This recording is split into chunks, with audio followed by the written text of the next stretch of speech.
하나님의 말씀을 우리 손 목사님께서 말씀을 해주시는데, 이번 6월 달이 가정의 달로 우리가 가족을 위한 달이다 이렇게 정하고 기도하고 있지 않습니까? 그래서 오늘 제목을 민수기 12장 1절부터 3절까지 말씀 띄워주세요. 띄워주시고 우리 다 같이 한번 읽고 그 다음에 그 말씀을 통해서 가정의 위기라는 제목으로 하나님의 말씀을 전해주겠습니다. 민수기 12장 1절부터 3절까지 시작. 모세가 구스 여인을 취하였더니 그 구스 여자를 취하였으므로 미리암과 아론이 모세를 비방하니라. 그들이 이르되 여호와께서 모세와 말씀하셨으나 우리와 말씀하지 아니하셨느냐 하매 여호와께서 이 말을 들으셨더라. 이 세상 모세는 온유함이 지면의 모든 사람보다 더하더라. 아멘. 이제 우리 손 목사님 할렐루야로 맞이하겠습니다. 성도들하고 교제도 못하고 국산 그릇 먹고 달려왔는데 또 색소폰 불고 또 이것까지 시켜가지고 제가 많이 부담이 됐습니다. 또 우리 목사님들, 유명한 목사님들 다 계시는데 저보고 이렇게 또 부탁을 해가지고 말씀을 또 전하게 됐습니다. 요즘 걱정이 많으시죠? 무엇보다도 부동산이 또 꿈틀거린다고 그러네요. 우리 하남도 영향을 받아서 서울 못지않게 높은 줄 몰라 오르갑니다. 그래서 우리 젊은 사람들의 경우를 보면 뭐 영끌족이라고 그래가지고 하여튼 희한한 단어를 만들어서 있는 것 다 빼가지고 최대한 뺄 거 다 빼서 집을 샀지만, 그게 또 시기가 잘 맞은 사람은 돈을 벌지만 또 시기가 안 맞은 사람은 곤두박질하는, 그래서 그런 경우 때문에 결국 젊은이들이 결혼도 못하고 그 아기 낳을 생각도 못하고 뭐 이런 여러 가지 사회 전반적인 문제가 일어나지 않나 그런 생각합니다. 그래서 서울살이는 보니까 참 집이 큰 문제예요. 집. 그러다 보니까 우리가 신앙생활하는 그리스도인들조차도 이 집에 대한 관심이 많고 여기에 우리의 전체를 다 쏟아붓는 경우가 되지 않나 그런 생각합니다. 저는 그렇게 생각해요. 저도 이제 올해면 저도 이제 은퇴를 합니다. 저 후임 목사님 지금 같이 가서 동사하고 계시거든요. 그래서 이제 밖을 나가야 되는데, 그 뭐 교회에서 사례비야 뭐 뻔할 거고, 그래서 집에다가 돈을 많이 깔아놓으면 못 먹고 산다. 결국 가져가는 자식밖에 안 가져갈 거고, 그러니까 집은 조금 깔고 그걸 쓰고 살자. 뭐 이런 생각으로 저는 생각합니다.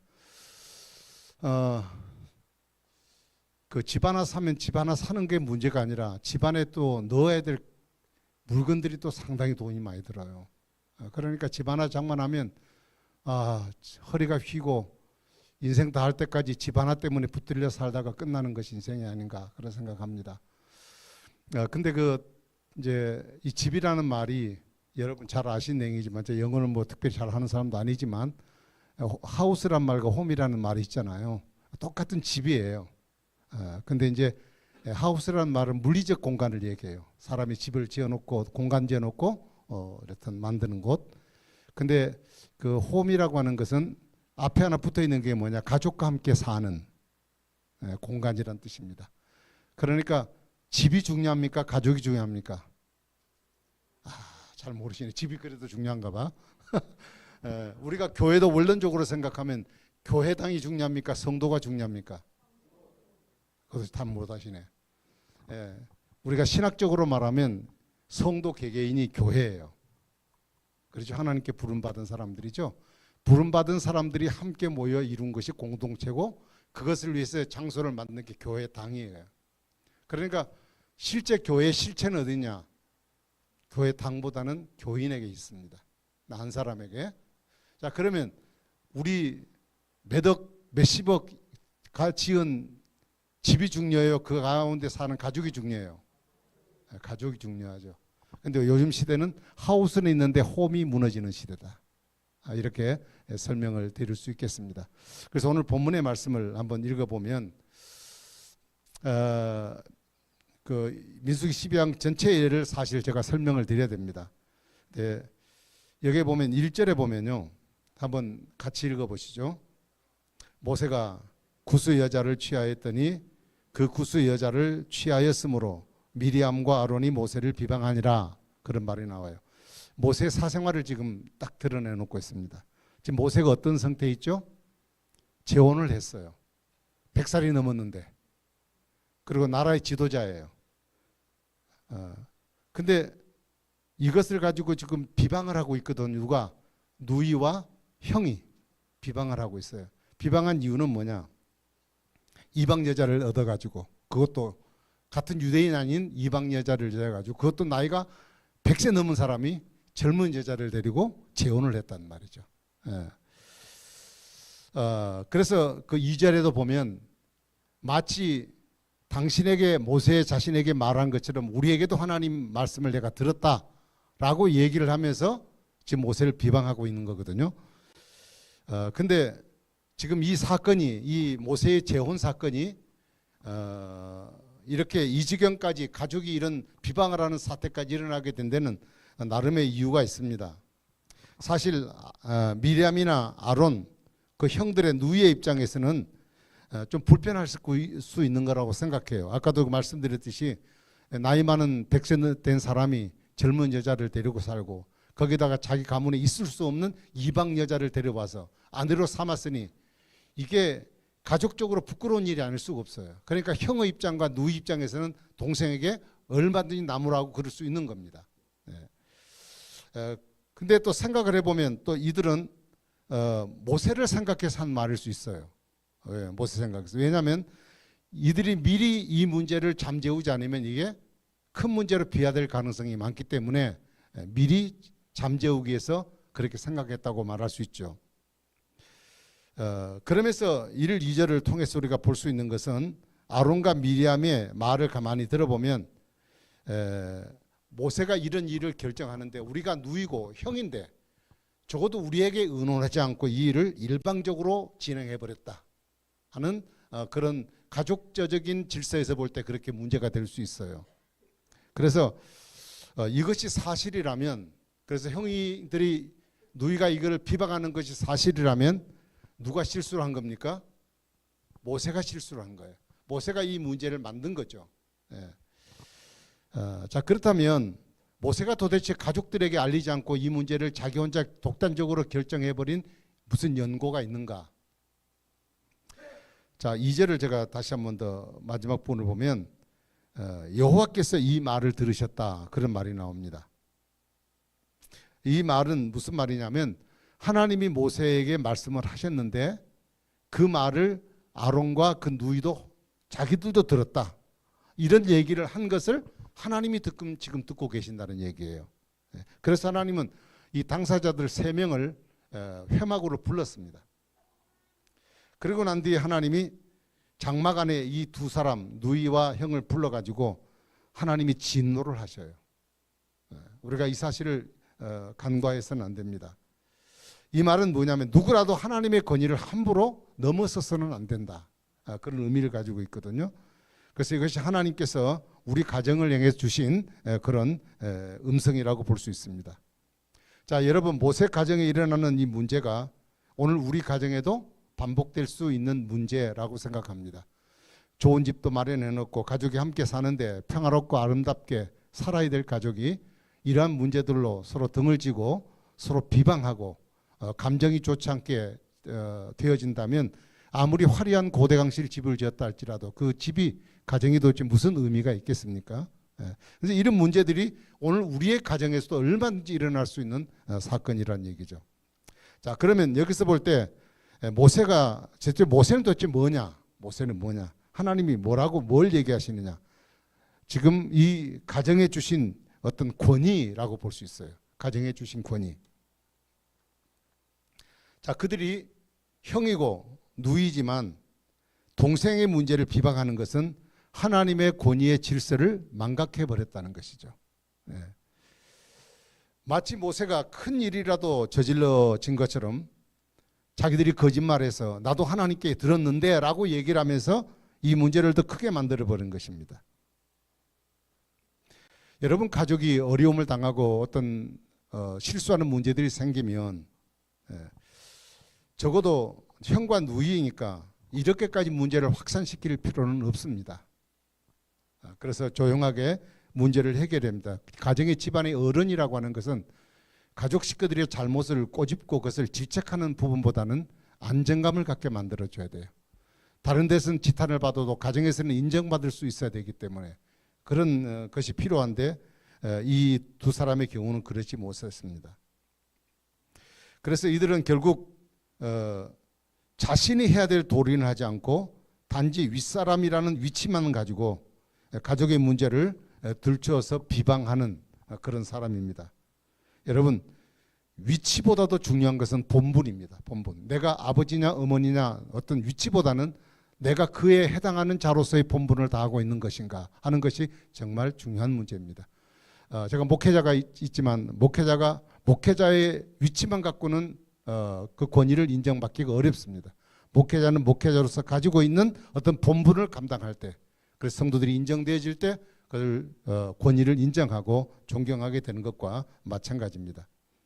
그런데 가족으로서 해야 될 본분을 다하지 못하면서 상대의 잘못을 지적하는 것은 이건 분명히 권위를 잃어버린 행위라고 볼 수 있죠.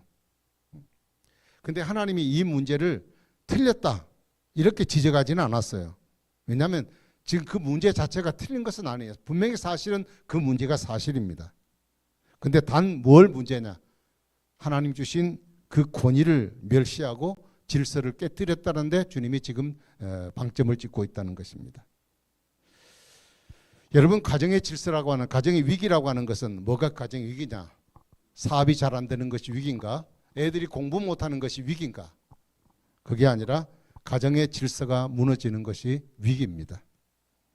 부모는 자식을, 자식은 부모를, 남편은 아내를, 아내는 남편을 대적하고 탓하는 가정이 된다면 어떻게 그 가정이 행복한 가정이 될 수 있겠어요? 여러분, 아담과 하와가 하나님께 범죄했을 때 그들이 나타나는 반응이 뭡니까? 아담이 하나님이 선물로 주신 하와 때문이라고 얘기해요.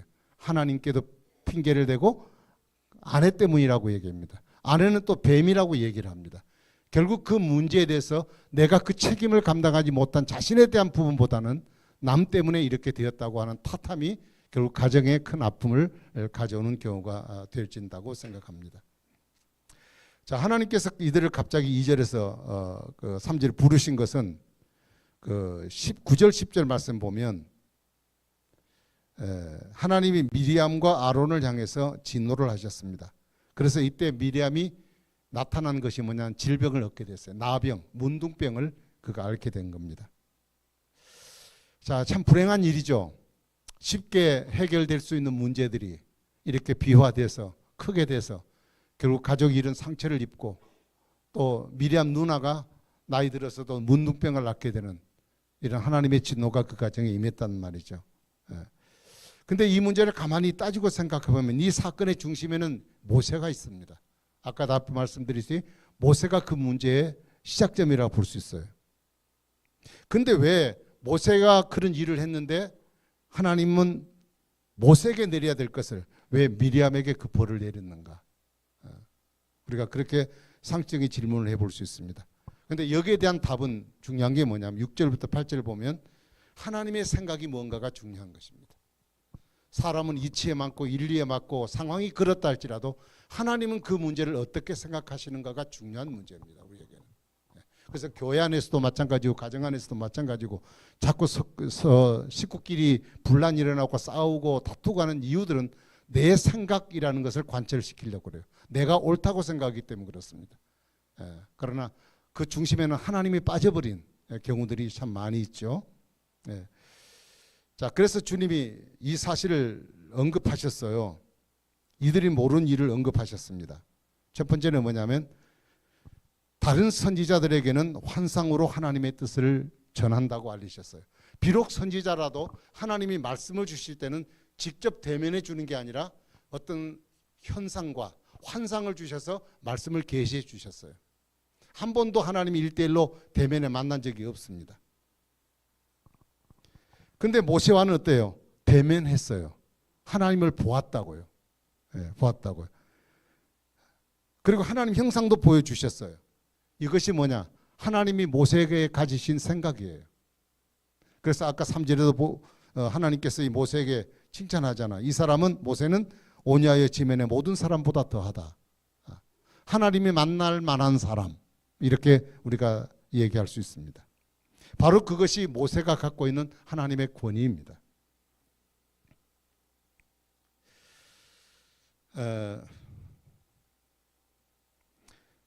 이들은 지금 이 문제를 해결하려고 거짓말을 했다고 제가 아까 말씀드렸죠. 하나님의 음성도 듣지 않은 사람들이 마치 모세에게 한 것처럼 자기도 다 들어서 다 안다는 식으로 모세에게 거짓말을 했다는 얘기죠. 그래서 하나님께서 이 일들이 잘못된 것을 깨닫게 만드셨습니다. 그래서 7절에 보면 내 종 모세와는 그렇지 아니하니 그는 내 집에 충성된 사람이다. 하나님이 모세를 칭찬하셨습니다. 이 재혼한 일을 칭찬하셨어요.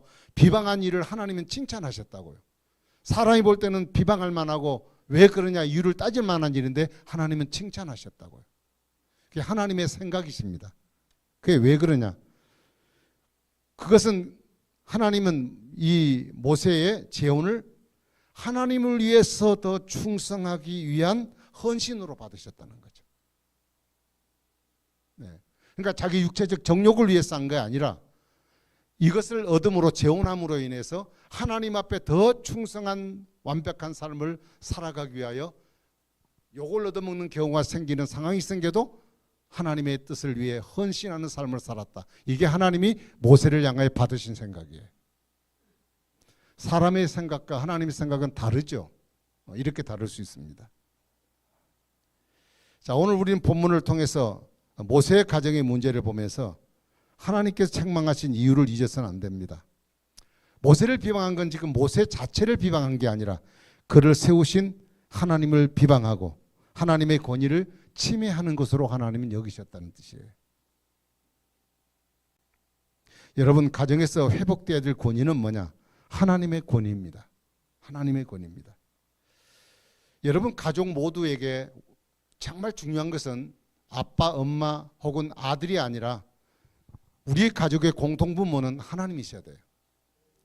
제가 결혼하려고 오는 결혼하려고 오는 제가 주례하려고 부탁하는 사람들에게 그 결혼식 당일날은 말을 할 수가 없어요. 누구한테 말합니까? 시끄럽고 그러니까 빨리 잘 사세요 그러고 맞춰버려야 되고 그 찾아왔을 때 얘기를 해요. 그때. 그래서 당신의 삶의 주인이 누구냐? 그래서 그렇게 고백하게 만들어요. 물론 그런다고 다 잘 사는 건 아니겠지만 다 그렇게 해요. 그래서 두 사람의 의견이 문제가 생겼을 때 의견을 해결하기에 접근점을 찾아야 되는데 서로 생각이 판이하게 달라요. 성격 차이를 이혼하는 경우도 많잖아요. 그럼 결국 서로의 의견만 냈으면 갈등밖에 없다. 이런 문제가 생겼을 때 우리가 찾아야 될 것이 뭐냐? 그건 하나님이다. 하나님의 말씀이다. 하나님의 말씀 앞에 내 생각이 오라다 그 문제 앞에는 나를 내려놓지 않으면 결코 우리는 하나됨을 가질 수가 없다. 그래서 내 어떤 논리나 고집 때문에 하나님께서 세우신 가정의 질서가 파괴되고 결코 무시되어서는 안 된다는 것을 우리는 다시 한 번 더 생각하고 하나님 믿고 하나님 인정한다면 누구 한 사람이라도 우리가 주님의 권위를 따라야 한다고 믿습니다. 그래서 여러분 각 가정 식구들 모두가 다 정말 하나님 믿고 저희들 4월 달에 가족 전도하자 그래가지고 전도를 저희들이 4월 달에 했습니다만 이 가족 전도가 대단히 중요한 거죠. 나 혼자 예수 믿었고 될 수 있는 문제가 아니에요. 가족 전도가 다 예수 믿고 하나님 의지하고 하나님의 권위를 인정할 수 있는 가족이 되어야 그래야 진정한 행복한 가정을 이룰 수 있다고 생각합니다. 그래서 각 가정에 주신 그 권위는 가지고 있는 본인의 위치에 따라 그 본분을 다해야 됩니다.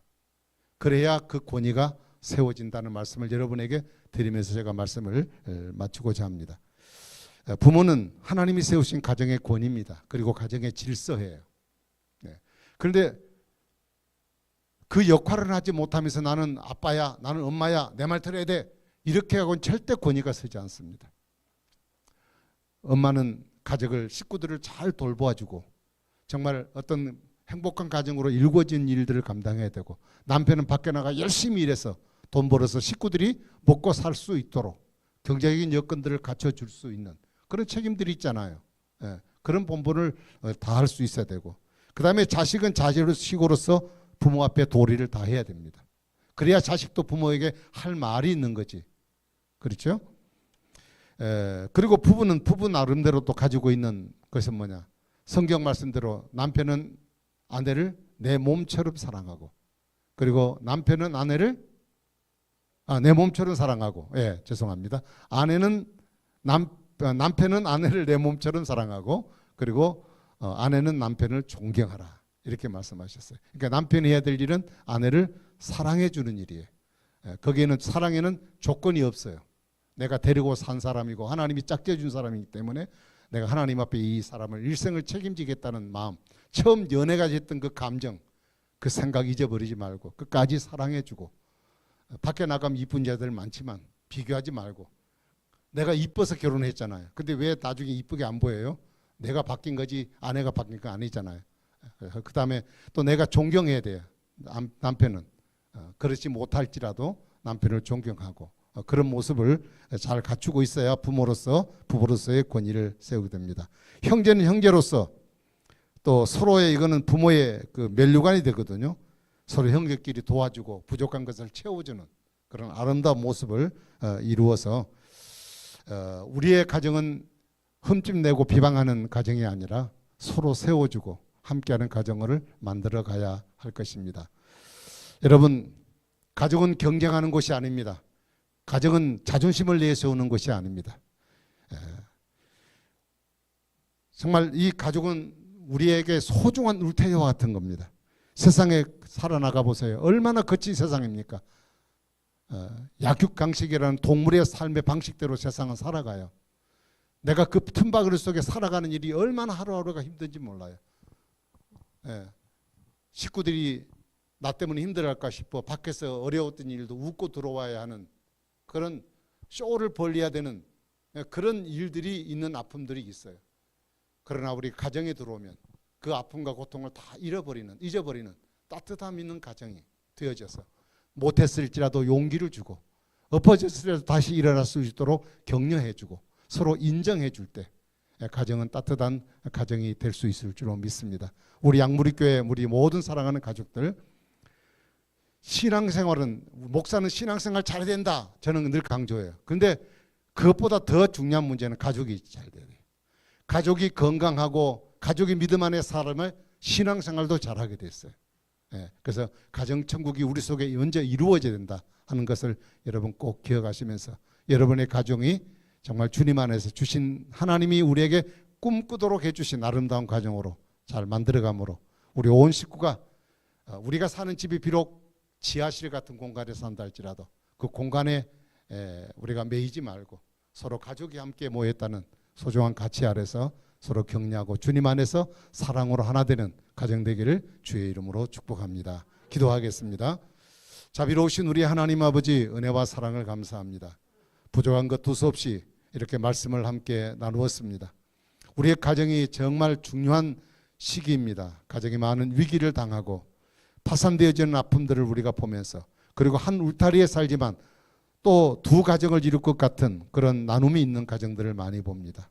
하나님 믿는 하나님의 가정이, 하나님께서 복주어 주신, 세워주신 아름다운 가정이 하나님의 약속대로 복받는 가정이 될지언정 아픔이 되는 가정 되지 않게 하시고, 우리의 사랑하는 성도들의 가정에는 위기가 다 물러가고 그리스도의 사랑 안에서 하나가 되어 하나님의 뜻을 이루는 선한 가정이 되어 그 힘과 능력으로 주님 나라를 위해서 힘있게 일하는 종들 되도록 우리 가정을 축복하여 주시옵소서. 예수님 이름으로 간절히 기도하옵나이다. 아멘.